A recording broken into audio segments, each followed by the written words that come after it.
हम एक ऐसे वर्ल्ड में रह रहे हैं, एक ऐसे ऐसे वर्ल्ड में हम रह रहे हैं जहां पर कोई एक देश नहीं है, कोई एक कंट्री नहीं है, 200 से ज्यादा कंट्रीज हैं। हर कंट्री के अलग अलग लीडर हैं, हर कंट्री के मोस्टली सब अलग अलग करेंसीज हैं। एक कंट्री दूसरे पे जो है सैंक्शन लगाती है, ठीक है, एंड उसके वजह से उसकी करेंसी में इफेक्ट होता है, वहां की जीडीपी को जो है इफेक्ट होता है। तो अब क्या डेटा रिलीज हो रहा है हम नहीं जानते, अब कौन सी न्यूज आ रही है हम नहीं जानते, कौन से कंट्री के लीडर ने कौन से कंट्री के लीडर को क्या बोला हम नहीं जानते, उससे क्या इफेक्ट हुआ हम नहीं जानते, और हुआ तो क्या इफेक्ट हुआ हम नहीं जानते। तो हम नहीं जानते, तो क्या ये जानना जरूरी है? फिर इसको समझते हैं। डायरेक्ट कनेक्शन क्या है? देखो, अगर एक शांत कंट्री होती, ठीक है, एक ही कंट्री होती और एक ही करेंसी होती, कोई इशू नहीं होता, सब ठीक है, कोई किसी का वॉर वगैरह कुछ नहीं, सब शांति से जी रहा है।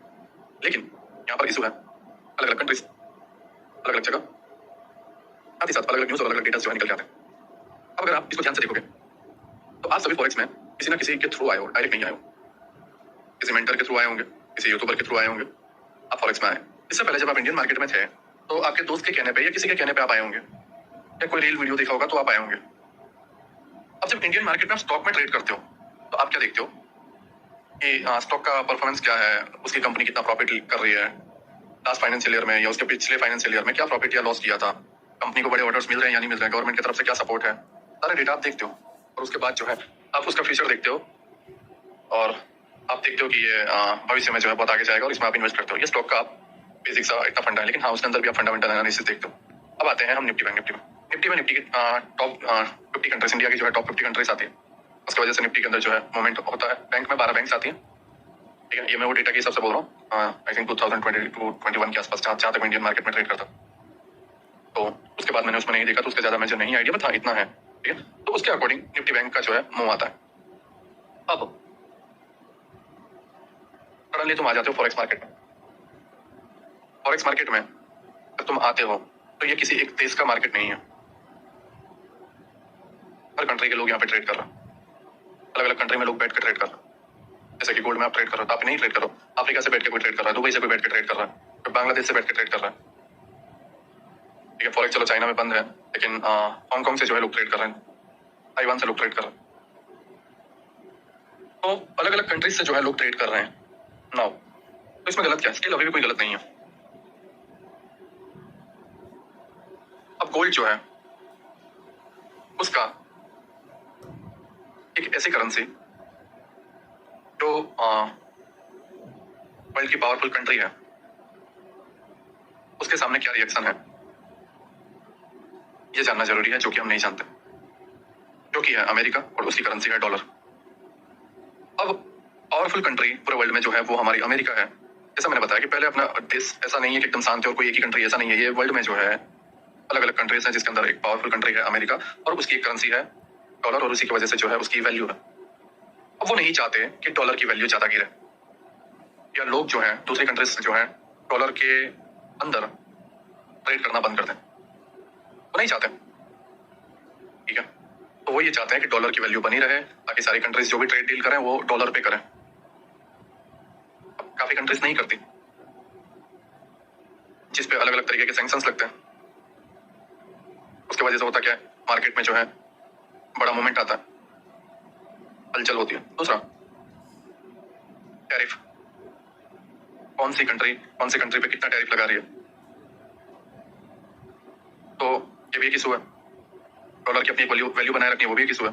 तीसरा है ऑयल, बॉन्ड्स, ठीक है। तो साथ में आ रहे हैं news, CPI data, PPI data, FMC meeting, हर तरीके के न्यूज आ रहे हैं, डेटा आ रहे हैं, एसपीएक्स, बहुत सारी चीजें हैं जो एक साथ चल रही है। साथ ही साथ ये रही सिर्फ करेंसी को लेकर, बाकी सारी चीजों को लेकर बेसिक, ओके। अब इनमें होता क्या, कोई डेटा नेगेटिव आ गया, किसी कंट्री के लिए जो है नेगेटिव हो गया, या ब्याज दर में जो है बढ़ोतरी हुई या कटौती हुई, कुछ भी हुआ, इम्पैक्ट पड़ रहा है डॉलर पे, डॉलर की वजह से इम्पैक्ट पड़ रहा है गोल्ड पे, चेन में। दूसरा, कुछ लोग ट्रेड करते हैं यूरो यूएसडी में, यूरो की करेंसी में, कुछ लोग ट्रेड करते हैं जीबीपी में, जीबीपी यूएसडी में, कुछ लोग ट्रेड करते हैं कैनेडियन करेंसी में, कुछ लोग ट्रेड करते हैं ऑस्ट्रेलियन करेंसी में। इनके अपने डेटा आते हैं, इनकी अपनी न्यूज रहती है। अब हमारी इंडिया की भी सेम है, हमारा इंडिया का भी करेंसी है ना यूएसडी, आईएनआर। आईएनआर हमारी करेंसी है, जैसे यूरो करेंसी है, ब्रिटिश पाउंड की करेंसी है, कैनेडियन करेंसी है, ऑस्ट्रेलियन करेंसी है, सेम आईएनआर इंडियन रुपीज जो है करेंसी है। हाल ही में अगर आपको पता हो तो हमारी करेंसी 89 तक पहुंच गई। इतनी बुरी हालत हुई, सबसे वीक हो गई थी, मतलब ऑलमोस्ट जो है हमारे इतिहास में सबसे वीक जो है करेंसी हो चुकी थी। हमारे इंडिया की करेंसी जो है सबसे वीक हुई थी आई थिंक इसी साल कुछ महीने पहले 89 की हो गई। आरबीआई है इंडिया के अंदर, तो जैसे 89 है तो 88.75 पे कैसे लाया जाए, 88.50 पे कैसे लाया जाए, इससे जो है थोड़ी बहुत राहत मिले कि हमारी करेंसी 3 ज्यादा वीक ना हो जाए, इतनी ज्यादा गिर ना जाए, या उसको संभाला जाए।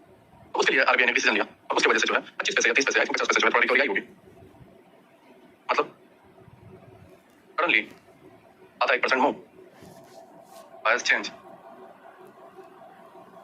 अब यूरो में आप ट्रेड करते हो, जीबीपी में आप ट्रेड करते हो, ऑस्ट्रेलियन करेंसी में आप ट्रेड करते हो, कौन सा देश ये चाहेगी कि उसके करेंसी की वैल्यू गिरे? कौन सा देश ये चाहेगा बताओ? कोई नहीं।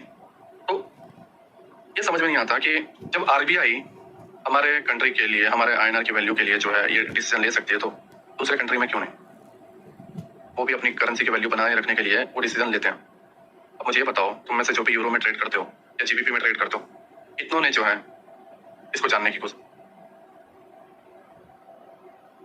इतनों ने जो है डॉलर के साथ, इंडिसेस के साथ समझने की कोशिश की इसमें तुम ट्रेड करते हो। ये जो कनेक्शंस हैं बॉन्ड्स के साथ, एसपीएक्स के साथ, डीएक्सवाई के साथ, गोल्ड के साथ, ऑयल के साथ, जियोपॉलिटिकल चीजों के साथ, ये आम बात है। हर हफ्ते में 2 या 3 डेटा आते हैं, आम है, एकदम नॉर्मल है। डॉलर मूव करता है, उसके अगेंस्ट में बोला जाता है गोल्ड मूव करता है, समटाइम्स डॉलर के साथ मूव करता है। तो कब क्या हो रहा है तुम जानते हो नहीं? बॉन्ड्स को तुम जानते हो नहीं? बॉन्ड्स में क्या हो रहा है तुम जानते हो नहीं? एसपीएक्स नहीं जानते। कौन कंट्री किस पे क्या टैरिफ लगा रही है, जेरम पॉल आके क्या बोल रहे हैं, ब्याज दर में क्या बढ़ोतरी कटौती हुई, तुम नहीं जानते। सबसे पावरफुल कंट्री का लीडर अभी फिलहाल जो कि डोनाल्ड ट्रंप है, वो क्या बोलते हैं तुम नहीं जानते। उन्होंने किस पर क्या हमला कर दिया तुम नहीं जानते, किस पर क्या सैंक्शंस लगा दिया, किस पर क्या टैरिफ लगा दिए, और उसमें उस करेंसी में तुम फंसे हुए हो, या कुछ ऐसा क्या कर दिया जिसकी वजह से गोल्ड को जो है थोड़ा असर हो सकता है, तुमने कुछ भी जानने की कोशिश नहीं की। क्यों? क्योंकि तुम्हारे मेंटर ने,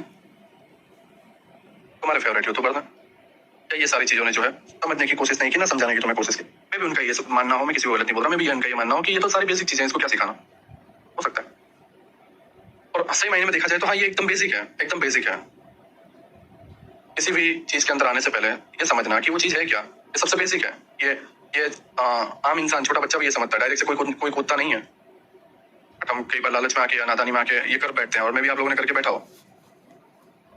तो हाँ, बाहर कुछ ऐसी चीजें हैं जो इनके अंदर सडनली मोमेंट लेके आती है और चेंजेस करते हैं, बदलाव आता है।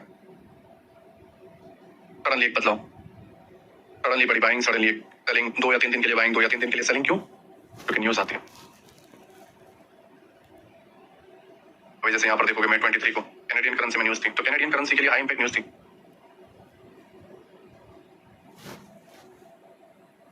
ये भी हाल में गोल्ड क्यों इतना राइज कर रहा है, उसकी सारी डिटेल किसने रीड करने की कोशिश की? किसी ने नहीं। GDP USD forecast, GDP data release होने के बाद क्या चीजें हैं, रेट कट होते हैं, ठीक है, रेट में बढ़ोतरी होती है बस, और वो करते हैं, या फिर सडनली माहौल चेंज हो जाता है एंड उसके अगेंस्ट में जो है तुम बस ऑर्डर ब्लॉक देख रहे हो, तो तुम कैसे सक्सेसफुल होगे मुझे ये बताओ। आज अगर अमेरिका वॉर कर देता है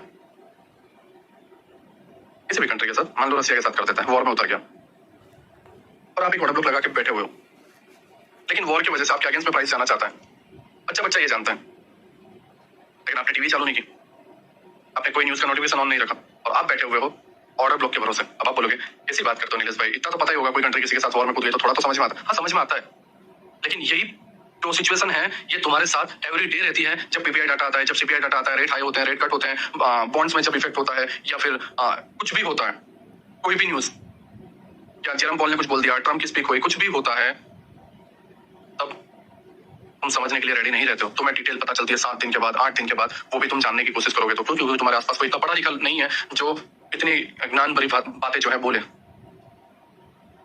हम सब लोग आम लोग हैं जो एक ख्वाब देखते हैं कि एक अच्छा अमाउंट बनाए, हम लोग ऐसे ही हैं। हम ऐसे लोगों के साथ नहीं रहते जो 24 घंटे सीएनबीसी आवाज की तरह ये चालू हो जाए। हम वो माहौल के लिए बने हुए, हमारे माहौल के लिए जो सही है, हम वो कि और हो गई है, लेकिन हमने टीवी चालू नहीं किया हुआ है और हमें नहीं पता है, बस बात इतनी सी।